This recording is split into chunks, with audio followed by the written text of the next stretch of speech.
The Russian exclave of Kaliningrad remains an awkward geopolitical entity in the Baltic region. Its existence means that Lithuania only has a narrow corridor linking it to Poland. This area, known as the Suwalki Corridor, is just 65 kilometers wide and has been called NATO's most vulnerable choke point along its eastern flank, with Kaliningrad and Belarus on either side. It's not an ideal situation for Lithuania, but some people claim that the country once had the opportunity to absorb Kaliningrad into its own territory. So what's the story behind this? Let's find out. Kaliningrad, a Russian territory, was once part of the Kingdom of Prussia and known as Königsberg. With the end of the Second World War, this land became part of the Soviet Union, and Germans were forcibly expelled to Germany. Within 3 years, almost 500,000 Russians moved in to colonize the area. Today, almost 90% of the population identify as ethnic Russian. A message thread on Stack Exchange states the following. An offer was made to give Kaliningrad to Lithuania. However, the Lithuanian leader, Antanas Sniečkus, had the foresight to decline. By then, the German population had been expelled and replaced by Russian colonists. The Lithuanians wisely refused to adopt a large and potentially problematic minority. Unfortunately, even the person posting this quote was also trying to verify the authenticity of the claim and didn't seem to have much success in verifying a source. This unsubstantiated claim is thus suspected to be merely in the realm of myth and legend.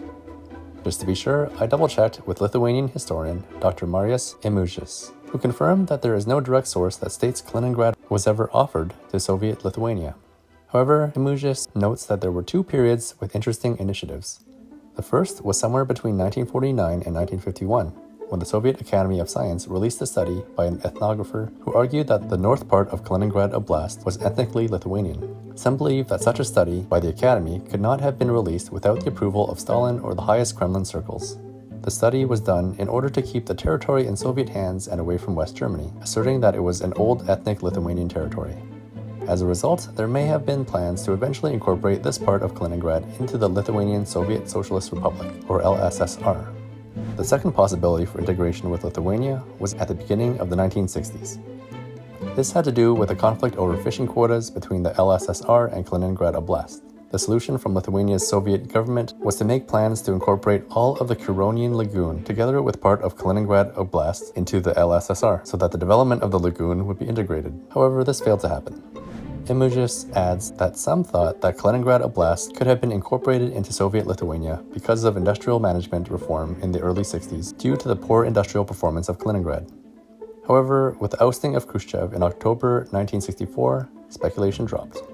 At the end of the day, no documents exist to indicate that Kaliningrad was ever truly offered to be part of Lithuania or the Lithuanian Soviet Socialist Republic at the time. Whether it actually happened or not, the reason for declining this mythical offer asserts that Kaliningrad's large Russian population would have been a culturally problematic minority in Lithuania. Given cultural tensions and how they have shaped geopolitics and have been the cause of war and conflict, it's probably a good thing that Kaliningrad never actually became part of Lithuania. But what do you think? Could Kaliningrad and its Russian population have peacefully integrated to become a region of an independent Lithuania? Or would conflict eventually arise somewhere along the way? Let us know by leaving a comment. My sincere thanks again to Dr. Marius Emužis for helping me understand more about this issue. Thank you so much for watching, and I'll see you next time.